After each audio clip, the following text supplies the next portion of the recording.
மதுர், கூட்டணி கணக்கை தாண்டி கோர் இஷ்யூஸை பேசுவோம். வெறும் 1+1 சேர்ந்தா இதாயிடும் அப்படின்றத தாண்டி ஒரு தேர்தலுக்கு வந்து பிரச்சனைகள் மேலெழும்போம், மக்கள் பிரச்சனைகள் முன்னுக்கு வரும், ஒரு ஆட்சியினுடைய நிர்வாகம் அதனுடைய சாதனைகள் அதனுடைய தோல்விகள் பேசு பொருளாகும், ஒரு தேர்தலில் நிற்கக்கூடிய தலைவர்களுடைய நம்பகத்தன்மை, அவங்க லீடர்ஷிப்போட குவாலிட்டி, அவங்க எந்த கொள்கைக்கு நிற்கிறாங்க, இதெல்லாமே பேசு பொருளாகும். மக்களுடைய வாழ்க்கை பிரச்சனைகள். இதுல இருந்து இந்த தேர்தலுடைய மைய புள்ளியாக என்ன இருக்க போகுது? இந்த தேர்தல் கூட்டணிகளில் டிரைவ் பண்றது அதுதானா? ஆக்சுவலி அது டிரைவ் பண்ணல அப்படிங்கிறனால நம்ம ரொம்ப வெத்தாக பர்சன்டேஜ் கணக்கு பேசுறதுக்கு காரணம் என்ன அப்படின்னாலே, எந்த இஷ்யூ நீங்கள் இப்போ வைகோ அவர்கள் பிரிந்து வந்தபோது ஒப்பிட்டாங்க இல்லையா, அதில் ஒரு முக்கியமான வித்தியாசம். இன்னைக்கு அன்புமணி அவர்களையும் வைகோ அவர்கள் அன்னைக்கு இருந்ததையும் ஒப்பிட்டிங்கன்னா, பிரிந்து வந்த போதும் அவர் ஈழ விடுதலை அரசியலை வந்து தீவிரமாக பேசி களத்தில் போராடிக்கிட்டு இருந்தார். அதுக்கு இன்னைக்கு அன்புமணி அவர்கள் அந்த மாதிரி ஏதாவது வந்து போராடிக்கிட்டு இருக்காருன்னா அது 10% அவர் போராடுறது கிடையாது. அதே போல் நீங்கள் வந்து காவேரி இஷ்யூ இருக்கும், ஏதாவது ஒரு பிரச்சனையில் அதிமுகவும் திமுகவும் பயங்கரமாக மோதிக்குவாங்க, இல்லை ஒரு சில விஷயங்களில் ஒரு சில பகுதிகளில் இந்த பிரச்சனையை விட்டால் அது வந்து கைகலப்பாகிற லெவலுக்கு போகுன்ற அளவுக்கு எந்த இஷ்யூவில் இன்றைக்கி வந்து அதிமுகவும் திமுகவும் மோதிக்கிட்டு இருக்கு அப்படின்னு பார்த்தீங்கன்னா ஒரு இஷ்யூவும் கிடையாது. எந்த இஷ்யூலையுமே வந்து anti BJP versus anti DMK அப்படின்னு தான் இருக்கும் இல்லையா, பிக்சரில் வந்து அதிமுக அப்படிங்கிறதே கிடையாது. அவங்க வந்து பிஜேபியை வந்து இன்னும் பேரட் பண்ணுற மாதிரி, பிஜேபி சொல்லிக் கொடுப்பதை நாங்களும் வந்து ஒரு மெல்லிய குரலில் சொல்கிறோம், எஸ்ஐஆரை நாங்கள் வந்து ஆதரிக்கிறோம். ஆனால் இப்போ செல்வராஜு என்ன சொல்கிறாரு, நான் போய் மாவட்ட ஆட்சியரை பார்க்குறேன், எனக்கு எந்த ஃபார்மு என்ன தலையும் புரியல காலும் புரியலங்கிறாரு. இந்த நிலைமையில அதிமுக இருக்குது அப்படின்னும் போது எந்த கோர் இஷ்யூலுமே நான் முன்னாடிலேருந்தே சொல்கிறது தான், ஆன்டி இன்கம்பன்சி பார்க்காத தேர்தல் திமுகக்கு அப்படின்னா வரலாறுலேயே திமுக வரலாறுலேயே இந்த தேர்தலில் மட்டும்தான் இருக்க போகுது. ஏன்னா ஆன்டி இன்கம்பன்சிக்கு நிறைய பிரச்சனைகள் இருக்குது. ஆனால் அது எந்த பிரச்சனைகளுமே இப்போ இருக்கிற நீங்கள் 4 முனைன்னு வச்சுக்கோங்க, 8 முனைன்னு கூட வச்சுக்கோங்க, இந்த முனையில் இருக்கிற யாருமே அதை எடுத்து போராடுறதும் கிடையாது.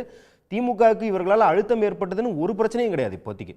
நீங்கள் வந்து இப்போ கூட்டணி கணக்குகள் அப்படின்னா இன்னைக்கு கூட திருப்பரங்குன்றத்தில் பிஜேபி பிரச்சனை பண்ணிட்டு தானே இருக்காங்க, அரசாங்கத்துக்கு ஒரு நெருக்கடியை கொடுக்குறாங்க. அது வந்து ஒரு கம்யூனல் டென்ஷன் வந்துடாதான்னு. கண்டிப்பாக இந்த கம்யூனல் டென்ஷனை யாருக்கு இப்போ கேப்சர் பண்ணுறது? இப்போ இதை வந்து பிஜேபி தான் முக்கியமான பிளேயர் அப்படின்னு எடுத்துக்கிட்டு அவங்க 10 சீட்டு 20 சீட்டு எக்ஸ்ட்ரா ஜெயிக்க போகிறாங்கன்னா கிடையாது. அவங்க ஒரு லாங் டேர்மில் இதுக்கான சோஷியல் கெயின்ஸ் இருக்கும். அதாவது ஒரு 10 வருஷத்துல வந்து இதை வந்து காவியமயமாக்குவதற்கான ஒரு அந்த லைன்ல கூட நிப்பாங்களான்னு சொல்ல முடியாது. நின்னா வாக்கு அவங்களுக்கு இருக்கிற வாக்கும் இழப்பாங்க. இப்போ ஏற்கனவே நீங்க என்ன சொல்றீங்க, 10% பேச முடியாது, பேசினா தென் மாவட்டத்தில் வாக்கு இழப்பாங்கன்றீங்க. தென் மாவட்டத்தில் ஓபிஎஸ் வச்சுக்கிறதா வேணாமா, இவ்வளோ சலசலப்பு இருக்குது. அதான் ஃப்ராக்மெண்டேஷன் வித் அவுட் இல்லாமல் வித் இன்வேர் இருக்குது எல்லா கட்சியிலும். இப்போ அண்ணாமலையே தனி கட்சி ஆரம்பித்து தாவேகா கூட கூட்டணி வைப்பாருன்னு ஒரு இடத்துல சொல்கிறாங்க.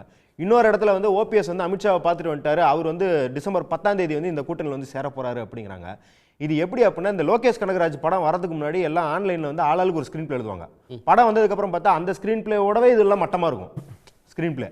அந்த நிலைமையில தான் இப்போ போய்கிட்டு இருக்கு அரசியல். நீங்கள் வந்து ஒரு கணக்கு போட்டு இதெல்லாம் ஸ்ட்ராட்டஜிக் அப்படின்னு சொல்கிறீங்க, ஆனால் நடக்கிற செயல்பாடுகள் பார்த்தீங்கன்னா ஐயோ சமூக வலைதளத்தில் எழுதுறவங்க கூட இவ்வளோ மோசமாக ஸ்ட்ராட்டஜி போட மாட்டாங்க அப்படின்ற அளவுக்கு தான் கடைசி 6 மாதம் நீங்கள் டிகிரேட் தான் இருக்குது. இந்த ஃப்ராக்மெண்டேஷனில் ஒரு கன்வர்ஜென்ஸ் எல்லாம் வந்து ஒரு ஒத்திசைவுக்கு வருவாங்கன்னு பார்த்தா இன்னொன்று விலகி தான் போயிருக்காங்க. இப்போ செங்கோட்டையன் போய் தாவேக்கால சேருவார் அப்படிங்கிறலாம் 6 மாதத்துக்கு முன்னாடி யாருமே நினச்சி பார்க்காது. மேபி அதிமுக தாவேக்கா கூட்டணி இருக்குமான்னு நினச்சி பார்த்துருப்பாங்க. ஆனால் செங்கோட்டையன் போல ஒருத்தர் வந்து அதிமுக விட்டு விலகி அவர் தாவேக்கால போய் ஒரு பொறுப்பை வாங்கிட்டு அவர் புஷி ஆனந்த் அவர்களையும் அம்மா படத்தையும் ஒரே சைஸில் போட்டு ஃப்ளெக்ஸ் பேனர் வைப்பார், கார்த்திகை தீபத்துக்கு வாழ்த்து சொல்லுவார்லாம் யாரும் கனவுல கூட நினச்சி பார்த்துருக்க மாட்டாங்க.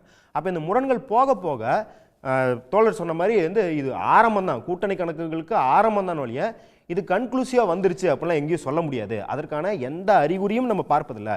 இப்போ காங்கிரஸ் எடுத்துக்கிட்டால் 5 பேர் குழு அமைச்சிருக்காங்க அப்படின்றது வந்து அவங்க திமுகவுக்கு ப்ரெஷர் போடுறாங்களோ இல்லையோ, அந்த 5 பேரும் வேறு வேறு ஃப்ளேவரில் இருப்பாங்க.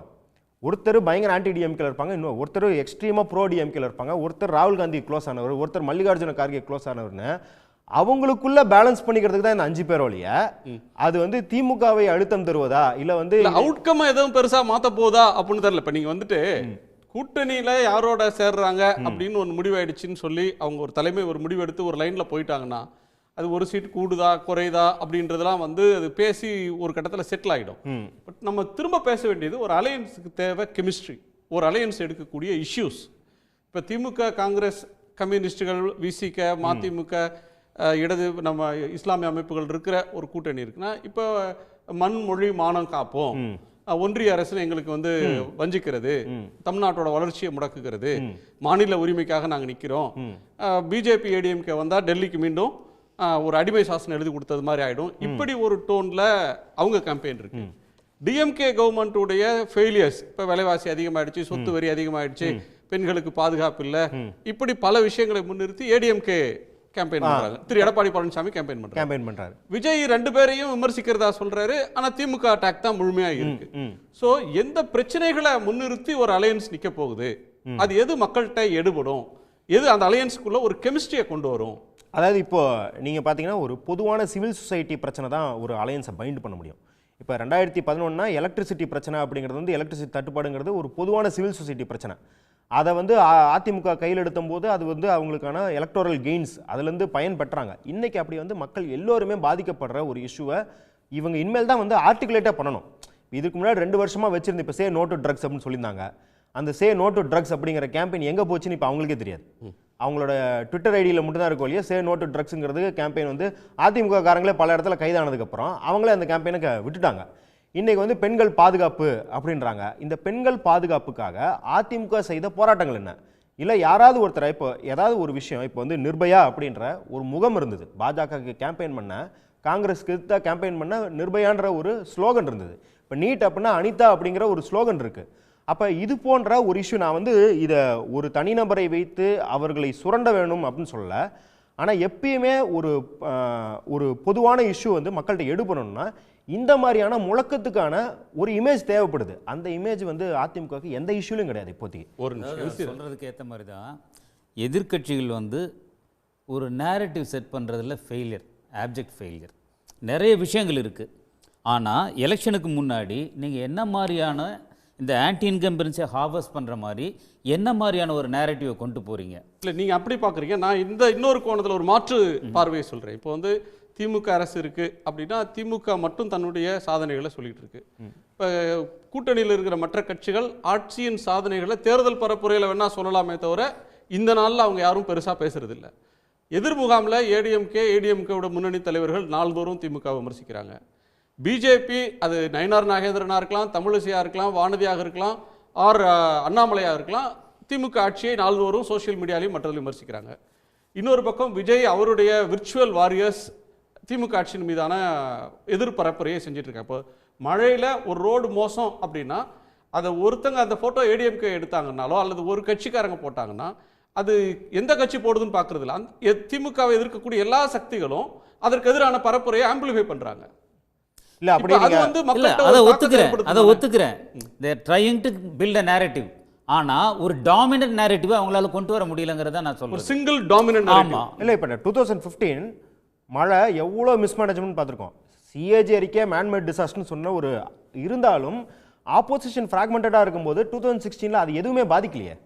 ஜெயலலிதா அவர்களை எதுவுமே பாதிக்கல. அவ்வளோ மோசமான 2015 ஃப்ளட் மேனேஜ்மெண்ட் கூட பண்ணல அப்படின்னும் போது இன்னைக்கு அதிமுகவும் பிக்சர் இல்லை, அந்த அளவுக்கு 2015 அளவுக்கும் பிரச்சனை இல்லை அப்படின்னு பார்க்கும்போது இது இவங்க கேபிட்டலைஸ் பண்ணல அப்படிங்கிறத தாண்டி இவங்களுக்கான சூழலும் அங்கே கிடையாது அப்படின்றத பார்க்குறோம்.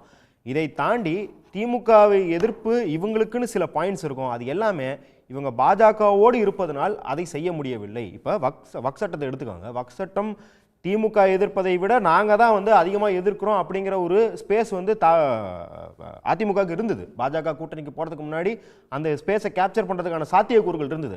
ஆனால் இப்போ பாஜக கூட்டணியில் இருக்கிறனால இதெல்லாம் ஆஃப்ல இருக்கு. இப்போ இன்னைக்கே இப்போ ஒன்றும் இல்லை, இப்போ அந்த ஆப் ஒன்று ரிலீஸ் பண்ணியிருக்காங்க, எல்லா ஃபோன்லேயும் இன்ஸ்டால் பண்ணுங்கிறாங்க.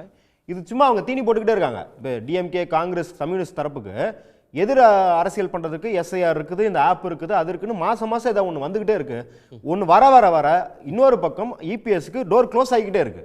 இன்னும் எவ்வளோ இப்போ இந்த ஆப்புக்கெல்லாம் நீங்கள் வந்து எதிர்ப்பு தெரிவிக்கல, கவர்மெண்ட்டே ஆப் வித்ரா பண்ணிட்டாங்க. அப்போ பாருங்க இந்த எதிர்ப்பு அரசியல்.